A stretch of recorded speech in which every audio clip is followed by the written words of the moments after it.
आराधना स्तुति प्रशंसा करने में परमेश्वर ने हमें सहायता मदद की, इसलिए मैं परमेश्वर का धन्यवाद करता हूँ। आज के दिन यहोवा ने बनाया है, इसमें आनंद मगन हो।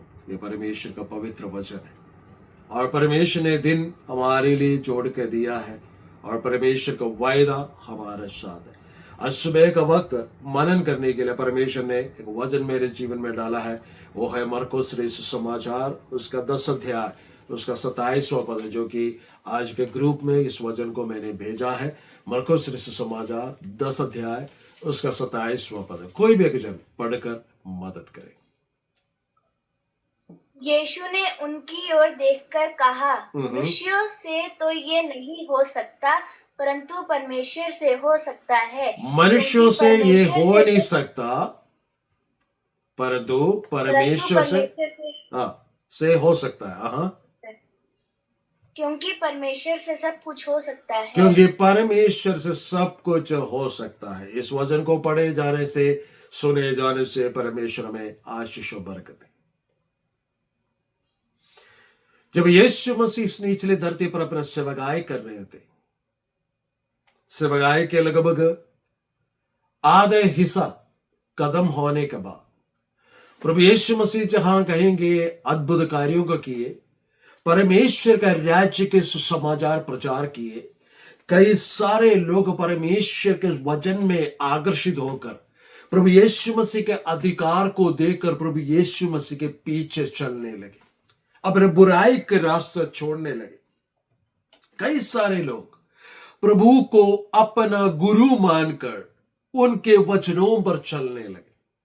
तब यीशु मसीह के पास, यीशु मसीह जब बहुत बड़ी शिक्षाएं दे रहे थे, तो एक शास्त्री, एक धनी जवान प्रभु के पास आकर कहने लगा कि उत्तम गुरु, अनंत जीवन प्राप्त करने के लिए मैं क्या करूं? प्रभु ने कहा कि मुझे उत्तम क्यों बुलाते हो? और प्रभु ने कहा कि तुम जाकर सारे परमेश्वर के वचनों को, व्यवस्थाओं को मान।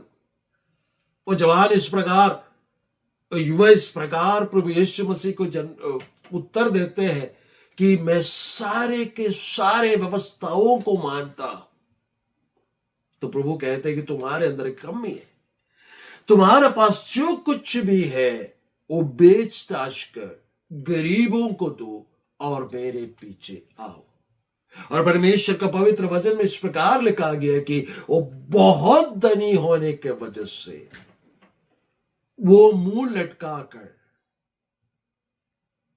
वहां से वापस चले गया। ये देखकर चेले लोग ये कहने लगा कि कौन परमेश्वर के राज्य में प्रवेश कर सकता है? प्रभु ने कहा कि एक धनी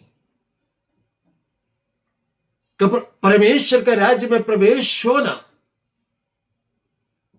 और एक व्यक्ति को ऊंट के उस नाके से होकर, सुई के उस नाके से होकर एक ऊंट को निकलना आसान है करके कहने लगे। ये देखकर चेले लोग, प्रेरित लोग इस प्रकार कहने लगा कि यह तो बहुत ही मुश्किल का काम है। तब उत्तर में प्रभु यीशु मसीह कहते, हाँ, ये मनुष्य के लिए असंभव है, लेकिन परमेश्वर के लिए संभव है। क्योंकि लास्ट में क्या लिखा है? क्योंकि परमेश्वर से सब कुछ हो सकता है। परमेश्वर से सब कुछ हो सकता है। आज सुबह का वक्त परमेश्वर के आवाज मेरे जीवन के लिए और आपके जीवन के लिए यह है कि परमेश्वर से सब कुछ हो सकता है। ये सारी बातों के पीछे परमेश्वर यूं मुझसे और आपसे कहना चाहते हैं, यदि आपको अनंत जीवन की जरूरत है, आपको परमेश्वर के राज्य में प्रवेश होना है, यह मनुष्य से असंभव है, लेकिन परमेश्वर हमें परमेश्वर के राज्य में प्रवेश करवाता है, क्योंकि परमेश्वर से संभव है। इसलिए प्रभु यीशु मसीह ने हमारे लिए अपने ऊपर, हालेलुया, हमारे बदले में सारे बातों को लेकर हमारे बदले मारा गए, गाड़े गए, तीसरे दिन जी उठे। पिता परमेश्वर ने हमसे प्रेम किया। जब हम परमेश्वर से प्रेम करते हैं, जब प्रभु यीशु मसीह को उद्धारकर्ता के रूप में ग्रहण करते हैं, हमारे जीवन में अनंत जीवन आ जाता है। और परमेश्वर यूं कहते हैं परमेश्वर से सब कुछ संभव है। आज सुबह का वक्त यही आयत, यही बात पिछले 2 दिन से परमेश्वर मेरे जीवन में दिया है कि परमेश्वर से सब कुछ संभव है, परमेश्वर से सब कुछ संभव है। आपके जीवन का कोई भी परेशानी क्यों ना हो, आपके जीवन का कोई भी हालेलुया गरीबी क्यों ना हो, मेरे इस आवाज को सुनने वालों, यदि आप परेशानी में, दुख में, मुसीबत में से होकर गुजर रहे तो परमेश्वर यूं कहते हैं कि परमेश्वर के लिए सब कुछ संभव है। वो परमेश्वर आपके जीवन के अवस्था को बदल डालने वाला, हालात को बदल डालने वाला परमेश्वर है। जब हम पुराने नियम में हम यहोशू के जीवन के विषय में इस प्रकार देखते हैं कि परमेश्वर ने कैसे जो असंभव बातों को इस हालेलुया इस यहोशू के जीवन में परमेश्वर ने पूरा किया। हमें मालूम है कि मूसा के बदले परमेश्वर ने यहोशू को खड़ा किया। यहोशू की जिम्मेवारी था कि लोगों को ले जाकर कनान के देश वो परमेश्वर के जन को बांट कर देना, और सबसे पहला जो मुसीबत उसके सामने था वो था यरदन नदी। यरदन नदी को हालेलुया 2 भाग कर कर यहोशू आगे बढ़ा, लोग आगे बढ़ा, और उनके सामने एक हालेलुया शहर आ जाते, उनको विरोध में खड़े हैं यरीहो के शहर। और यरीहो के शहर बिना कोई तलवार चलाए परमेश्वर की आराधना करने के द्वारा परमेश्वर ने उनके हाथों में दे देते हैं। वो एक बहुत बड़ा शहर था। उनके शहर पनाह को परमेश्वर के जब आराधना करते वक्त उस शहर पनाह को भूमि ने अपने अंदर समा लिया, और सारे लोगों मिलकर, जो इस्राएली लोग मिलकर उस देश को, उस राज्य को अपने कब्जे में कर लिया। वो कब्जे में करने के बाद अगले एक शहर की ओर, एक राज्य की ओर जाते, ये नामक। जब ये नामक उस शहर के ऊपर या उस राज्य के ऊपर उन्होंने जीत हासिल करना था या उसे कब्जे में लेना था, तो ज्यादातर लोग बोलने लगा कि ये शहर तो, ये राज्य तो छोटा सा शहर राज्य है, इसलिए इतना ज्यादा लोगों को जाने की जरूरत है, थोड़े ही लोग काफी है। और इस प्रकार कहा जाता है, इस पर अगर हम परमेश्वर का पवित्र वचन से पढ़ते हैं, जब वो आगे निकल गया इस्राएली लोगों को नुकसान हुआ, इस्राएली लोगों को नुकसान हुआ। जब नुकसान हुआ, वो उस राज्य को, उस शहर को अपने कब्जे में नहीं कर पाया, तो छाती पीटते हुए यहोशू परमेश्वर के सामने चिल्लाकर प्रार्थना करते हैं। तो परमेश्वर कहते हैं कि जो बातें मैंने तुम्हें ना कहने के लिए इस्राएली लोगों से कहा था, वैसे का पाप इस्राएली लोगों के बीच में हुआ है।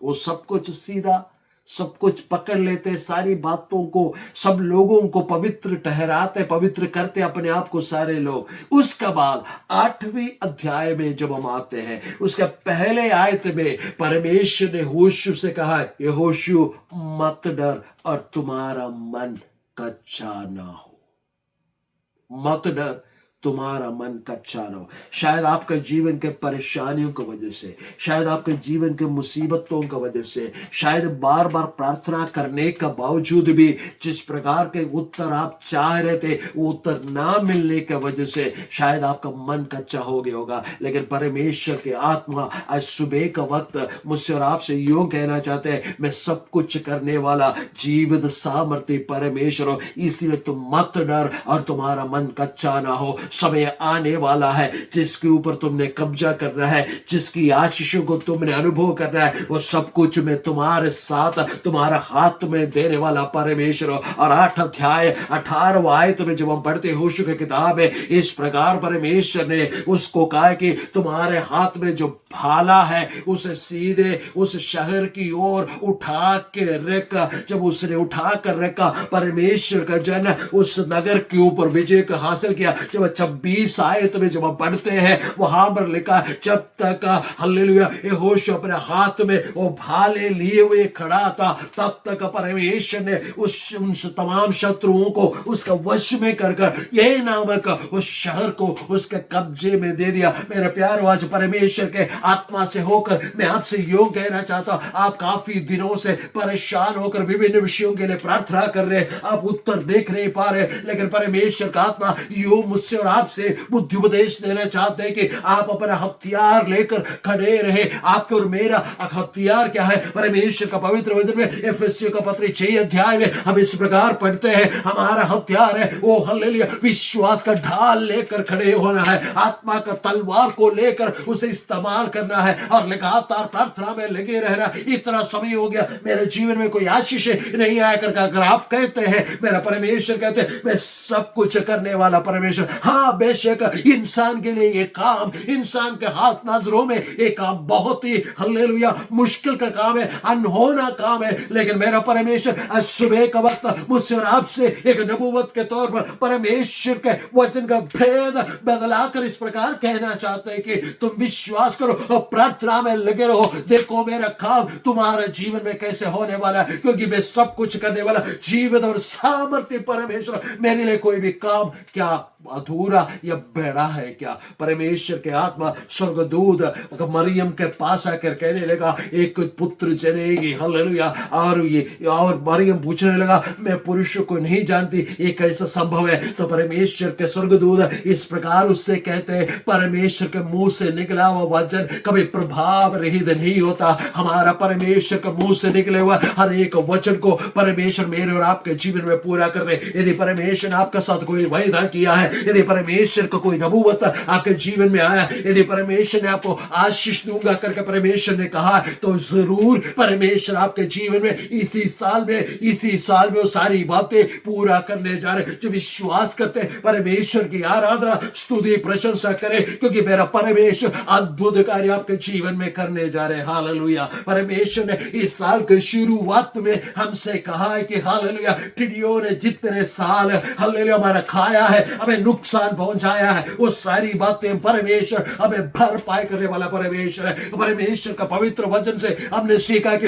यहोवा का बाट जो होता है वो नया बल प्राप्त करेंगे, वो दौड़ेंगे, हालेलुया, वो श्रमित नहीं होंगे, वो घाव के नाई उड़ान भरेंगे। आपके और मेरे जीवन में परमेश्वर अपना वायदाओं को पूरा कर दे। पिछले सप्ताह हमने सुना कि हमारे जीवन में आने वाला तमाम प्रावधान को रोकने का कोशिश शैतान करता है, लेकिन मेरा परमेश्वर वायु के मार्ग से आसमान की तरफ से को वाक्य द्वारा हालेलुया आपके जरूरतों को पूरा करने वाला, आपका प्रावधान आपके जीवन में लाने वाला परमेश्वर है। और परमेश्वर आज सुबह का वक्त मुझसे और आपसे यूं कहते हैं, क्या परमेश्वर के लिए कोई भी बात असंभव है क्या?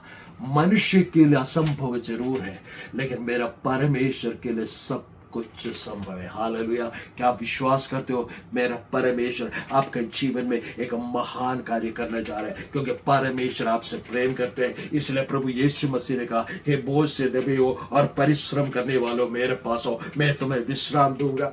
इसलिए प्रभु ने कहा हालेलुया, इसलिए प्रभु ने कहा है कि हालेलुया परमेश्वर का राज्य और धर्म का खोज कर इसका साथ वो सब कुछ देने वाला। मेरी आत्मा में परमेश्वर का आत्मा योग करे कि आप बहुत ही बातों से चिंतित और परेशान है। परमेश्वर का आत्मा यहोशू का किताब 8 अध्याय उसके पहले आयत से मुझसे और आपसे यूं कहना चाहते कि तुम्हारा मन कच्चा ना हो, तुम्हारा मन कच्चा ना हो, तुम मत डर, मैं तुम्हारे संग सदैव हूं।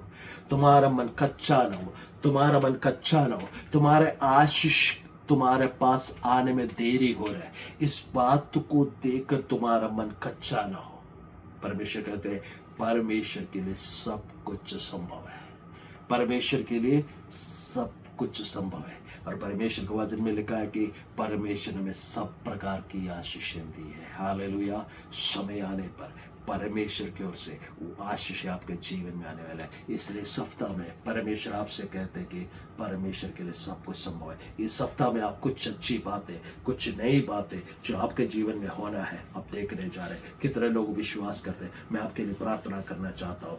आप विश्वास करते हो तो आप अपने हाथ स्क्रीन की तरफ बढ़ाए। मैं आपके लिए प्रार्थना करना चाहता हूँ। मेरा परमेश्वर आपके जीवन में एक महान कार्य करने जा रहे। जीवित परमेश्वर, आपने मुझे दिया हुआ अधिकार और महाअभिषेक के द्वारा, उस सामर्थ्य के द्वारा मैं आपका सम्मुख आकर इस वचन सुनने वाले तमाम लोगों के लिए प्रार्थना करता हूँ। खुदावंद यीशु मसीह, उनका मन के अंदर के उथल पुथल को आप जानते हैं। हालेलुया। उनके मन खुदावंद यीशु मसीह इस वक्त कच्चा हो गया, उसी प्रकार के है। लेकिन प्रभु मैं आपसे प्रार्थना करता हूँ, जैसे आपका पवित्र वचन हमारे पास पहुंचा है, क्या परमेश्वर के लिए कोई भी काम असंभव है क्या? परमेश्वर सब बातों को पूरा करने वाला परमेश्वर है। आपने मैं बुलाया, आपने मैं अलग किया, आपने मैंने ठहराया, इसलिए हम आपका धन्यवाद करते हैं। विश्वास के द्वारा जितने लोगों ने इस वक्त अपना हाथ बढ़ाया खुदावंद यीशु मसीह, उनका जीवन में इस सप्ताह में हालेलुया आपकी ओर से आने वाला उस महान कार्य को देखने पाए। यीशु के नाम से, यीशु के नाम से बंद द्वार खुल जाए, यीशु के नाम से रोगी चंगे हो जाए, यीशु के नाम से हालेलुया हर एक आर्थिक समस्या दूर हो जाए, यीशु के नाम से जिनका जीवन बुद्धि का गड्ढे है उनका जीवन बुद्धि निकल कर आने पाए, यीशु के नाम से जिन्हें काम की जरूरत है यीशु के नाम से काम मिल जाए, यीशु के नाम से जिनका शादी होना है यीशु के नाम से शादी होने पाए, यीशु के नाम से जिनके सेवकाई में रुकावटें हैं यीशु के नाम से दूर हो, यीशु के नाम से कलीसिया में बढ़ोतरी होने पाए। खुदावंद यीशु मसीह आपका महान कार्य अब प्रकट करने जा रहे, इसलिए हम आपका धन्यवाद करते हैं। आपने हमारा प्रार्थना को सुना, मैं वचन दिए, इसलिए हम आपका धन्यवाद करते हैं। उस प्रार्थना को प्रभु यीशु मसीह के मीठे और पवित्र नाम से मांगते हैं, आमीन। परमेश्वर विश्वास योग्य है। वो कहते हैं परमेश्वर के लिए कोई भी बात असंभव नहीं है। विश्वास करें, आगे बढ़े। एक बड़ी आशीष आपको देखते हुए आपके पास आ रहे। प्रभु आप सबको आशीष बरकत